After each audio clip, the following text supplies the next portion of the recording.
Hey there mga my love Sagittarius! Thank you so much for always staying here with me in their channel mga babes. Happy Mother's Day to all the momshies out there, no? At sa mga mothers ninyo and to all the mothers in the world. Yan mga babes at sa mama ko, Happy Mother's Day. So yun nga mga babes, no? Wala tayo dito ng gender, ba, lalaki, LGBT, cause watchers, you can flip those if you want. And of course, at the end of the reading, meron at meron kayong free will, no? Huwag niyo yung kakalimutan. At huwag niyo rin kalimutan, may important announcement ako na ang mga buwan ng Mayo, Hunyo at Hulyo, yung tatlong buwan na yan, ang pinaka-importanteng buwan na dapat mong tandaan ngayong 2024 kasi yan yung parang mas magandang time period para mas i-push or mas i-pursue mo ang iyong mga dreams and goals in your life. Kasi malaki ang potensyal na matupad or magkaroon ng katuparan, no? Ang inyong mga wishes and dreams. Okay? So, yun nga, no? Yeah. Before we get into your reading, no, meron pa tayong ibang mga channels. Kaya naman kung interesado kang manood dyan, ang mga links po ay nasa description box. So, let's go ahead and check these messages here for you, Saji. Anong dapat ninyong malaman? Thank you so much, Archangel Michael, together with the angels and spirit guides, for being present here in this reading. This is for my Sagittarian people. Tell me something about Sagittarius, please. Happy Mother's Day! Yan, no? Sa mama ko, sa lahat ng mga pinsan ko, sa tita ko, sa lola ko. Yan. Happy Mother's Day, everyone.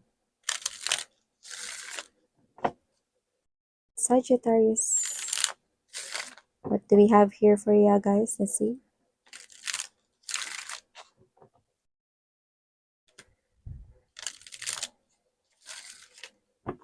The Ace of Wands is about to lift, no?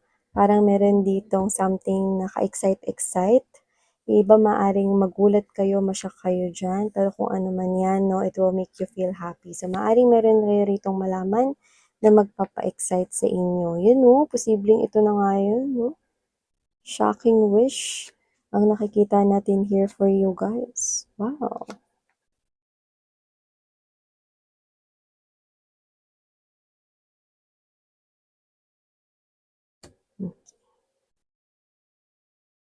Okay, Devil, Six of Coins energy, King of Cups.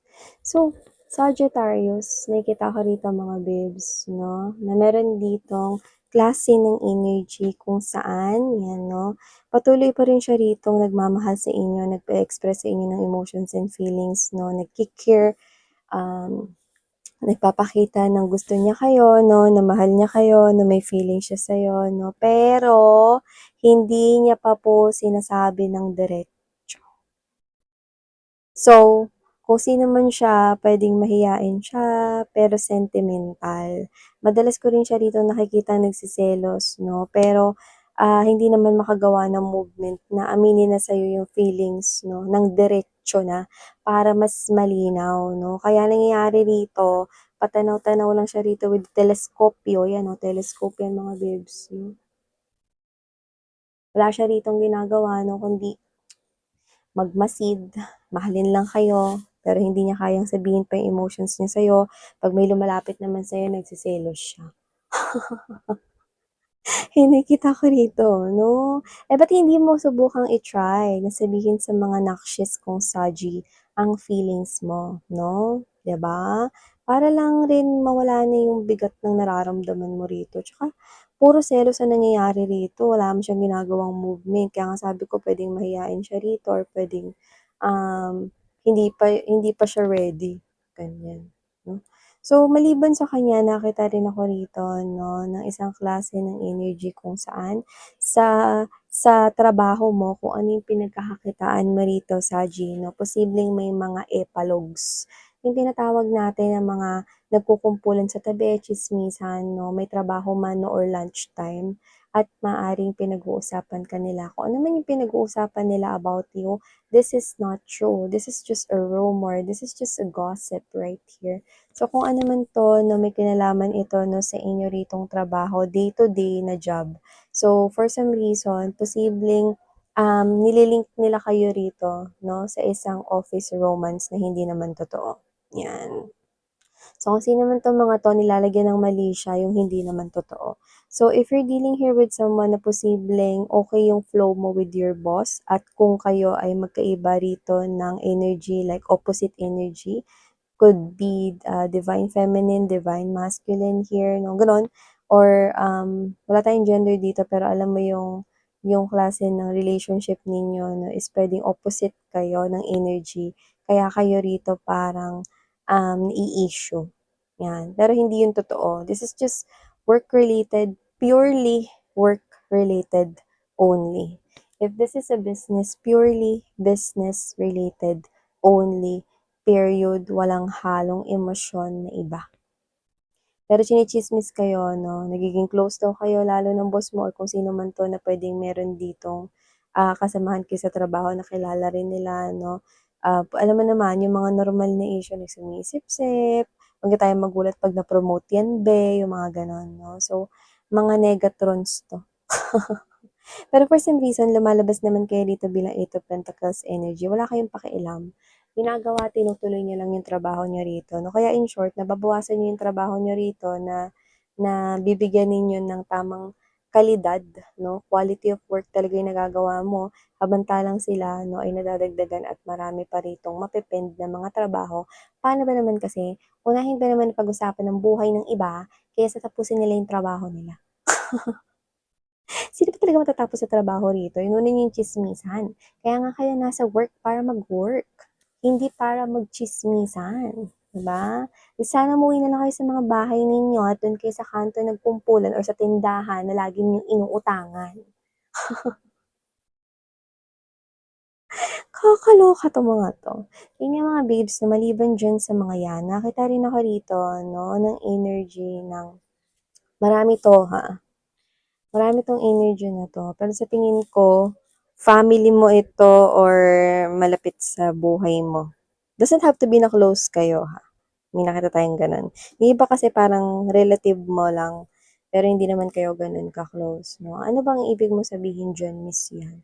Well, nakikita ko rito mga babes 'no, na parang sila ito na kagaya rin ng mga office mates mo rito 'no, na tinitingnan rito ang bawat galaw mo. So dito naman, ang nakikita ko rito hindi office romance ang pinag-uusapan about yun ng mga kamag-anak mo or ng mga close mo, baka mga friends mo naman 'to para sa iba 'no, na I mean hindi kayo gano'n ka-close pero close sila dun sa, how can I explain this, sa life mo kasi parang hindi mo sila puwedeng matsupe, hindi mo sila puwedeng mapaalis, okey? Na nasa life mo, parang malapit sila sa life mo. Yung iba kadugo mo kasi relatives mo nga. Ito naman mga friends mo na malapit sa'yo, so puwedeng nakatira lang malapit sa area mo or puwedeng, nasa buhay mo na kaya considered as friend pero hindi naman kayo as in close talaga, okey? I hope you get that, 'no? So nakita ko na kung sino-sino man 'tong mga 'to 'no, parang ito naman yung mga tao rito na bitter. 'Yan, 'di ba? Bitter when it comes here 'no, sa iyong life. Parang may halong naiinggit sila sa buhay mo. Tsaka parang iba yung level kasi ng understanding or yung knowledge mo. Lumalabas kasi dito na mas matalino ka kumpara sa kanila at medyo parang jahe, gano'n yung nakukuha kong energy, jahe sila about dun 'no. Parang di nila rito ma-accept na mas malawak yung understanding mo, yung knowledge mo mas malawak 'no, at mas matalino ka sa kanila. Yun yung nakukuha ko rito. Bakit gano'n? Why does other people here compare themselves with other people here? That's not healthy though 'no. So kung sino man 'tong mga energies na 'to 'no, they're just putting their energies here sa walang kuwentang like nonsense na mga bagay. Well, let's forget about that. Yeah. This is the message right here that I'm picking up more likely will make you happy. That's why I told you I saw the Ace of Wands earlier while shuffling, diba? So nakita ko dito that with this Nine of Cups energy tower, something here is coming that will excite you, will make you feel excited, and this is something here positive. And why not? This Nine of Cups energy. Wish fulfillment. Yan, no? Answered prayer, no? So whatever this case maybe, I do pick up that this is something here that will cause rebirth in your life. Magugulat ka rito kasi parang kayo 'to na hindi mo talaga 'to inaasahan, no? So, whatever the case may be, nung nakita ko rito yung song, okay, song lyrics 'no, nung kanta ni Angeline Quinto na yung "Sa isang pangarap ako'y naniniwala." So, hindi ko muna kakantahin kasi medyo wala pa sa kondisyon yung lalamunan ko. So, maaaring isa mo 'tong pangarap na pinaniniwalaan mong one day makukuha mo rin 'no, and this is a wish right here na mas pag-uusapan ka pa ng mga tao sa paligid mo. Pero kay Berna, kasi ang wish na 'to ay sa'yo, hindi sa kanila mga mahal 'no. So, itong wish mo na 'to, nakikita ko na makakapagsimula ka rito ng bongga sa buhay mo. So, kung ano 'yan, 'yan yung pinaka hinihiling, pinagdadasal mong kahit tagal na. And finally, eto na sa harapan mo, sasambulat na ito sa'yo. I love it. Kasi you will be shocked and surprised right here. It's like this is you, no? Parang ito kasi ng wish mo na noon pwedeng nakaantabay ka pa, tinitingnan mo kung may mga signs and clues ba na paparating na to, no? Pero nung nawala yung attention mo sa pag-o-observe, no, kung paparating na ba yung wish mo, ito, bumilis, no? Bumilis ang, ang pagdating nitong wish mo na to, no? Kasi ganun yung mga mahal, no? Kailangan ninyong hayaan na makahinga yung wish ninyo para mag-travel ito ng mabilis 'no. 'Di ba nga yung light travels 'no ng maraming maraming mabilis na mabilis 'no, na miles 'di ba? So parang gano'n yung nangyari dito sa wish mo 'no, nag-travel na ito ng mabilis sa'yo at nai-prepare 'to sa'yo ni universe ng mas, mabilis 'no. So nakita ko rito na kung ano man 'to, it will bring here that rebirth in your life, 'yan. And maliban diyan, ang ganda nun 'no, kahit anong wish yun, basta answered prayer para sa'yo, yun yung nakikita kong paparating sa'yo, Sagittarius. Yung iba rito, ito medyo hindi 'to para sa lahat, siguro konti-konti lang sa inyo. Parang feeling ninyo lumalayo yung taong gusto ninyo. Either gusto ninyo talaga siya or gusto niyo maging friend. 'Yan 'no, parang sinasabi niyo ritong 'yan, uulitin ko, itong mensahe na 'to mangilan-ngilan lang, na nasa daliri lang talaga ng kamay mabibilang yung mga nakuha ko rito. So baka meron kayo ritong tao na gusto niyo sanang maging friend rito pero for some reason ramdam mong nilalayuan ka niya or ayaw ka niyang maging friend. Yung iba naman kung ayaw niyo 'tong maging friend, I mean ayaw niya maging friend kayo, posibleng ito naman yung taong gusto mo na nararamdaman mo na ba't gano'n parang lumalayo siya sa'kin, yan. Hmm. So kung sino man siya nakikita ko na committed na po siya sa iba rito kaya po niya kayo nilalayuan. At kung siya man ay may boyfriend, girlfriend at hindi mo alam kasi parang bagong tao 'tong crush mo, o bagong crush mo 'to, 'yan 'no. Kung sino man siya, posibleng selosa yung boyfriend, girlfriend niya or yung asawa niya kaya hindi siya nakikipag-friend sa'yo, 'yan, Kasi yung iba puwedeng gusto niyo siya maging friend, eh. Yung iba naman, puwedeng meron na talaga silang boyfriend, girlfriend kaya hindi sila nakikipagkaibigan sa'yo kasi hindi sila interesado. Kaya yun nakikita ko dito kaya sila lumalayo. 'Yan. I know that's a sad part for you guys, pero yung iba kasi dito nakita ko that committed na siya with that person and yeah, I know this is not something here that you wanna hear, but I think this person here that, you want to get to know is in love sa iba. May isa kasi ritong energy-ng lumalabas na, yun na talaga yung parang tao na gusto niya ritong makasama forever. 'Yan. I repeat, that's only for few of you guys, 'yan. So, mas maganda dito na hangga't parang hindi pa as in talagang lumalalim yung feelings mo sa kanya, magandang mag-detach ka na, okey? Mas mahirap na malunod sa feelings na hindi puwedeng masuklian, 'yan. Kasi yung iba sa kanila kasal na, 'yan. Pero yung mga tipo mo 'no, kaya mo siya nagustuhan kasi naramdaman mo na faithful siya. And yes, he or she is really faithful when it comes to love. Yun nga lang sa partner niya. Yeah, I know, I know. Okay? There's always, okay, a rainbow after the rain. Okay? Kaya huwag kayong ma-lose ng hope, no? Okay. Bakit ko nasabi yon? Kasi nakakita ko dito ng new love. Baka ito na yung new love na hinihintay mo. No, yung nakikita ko rito. But this is something here that's still hidden. Okay? With the presence of this big moon and picking up from here. So aside from this one, Saji, nakita rin ako rito ng posibleng meron diyan na parang feeling pagod tapos ang init pa mga babes. Alam mo keep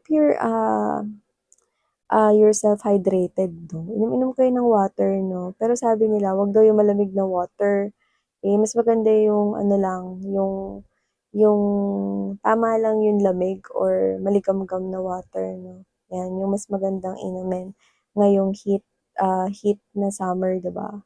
So nakikita ko rito na kayo 'to na medyo parang you feel like pagod and you feel like na parang hindi mo nagagawa yung mga work mo kasi because of the season or because of the climate here 'no, 'yan.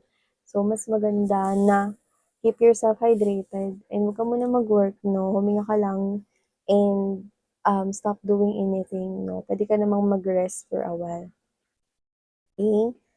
Tsaka siyempre iniiwasan natin na magkaroon rito ng sakit or whatever 'no. So, dapat dun rin kayo sa place kung saan cool or malamig 'no, 'yan.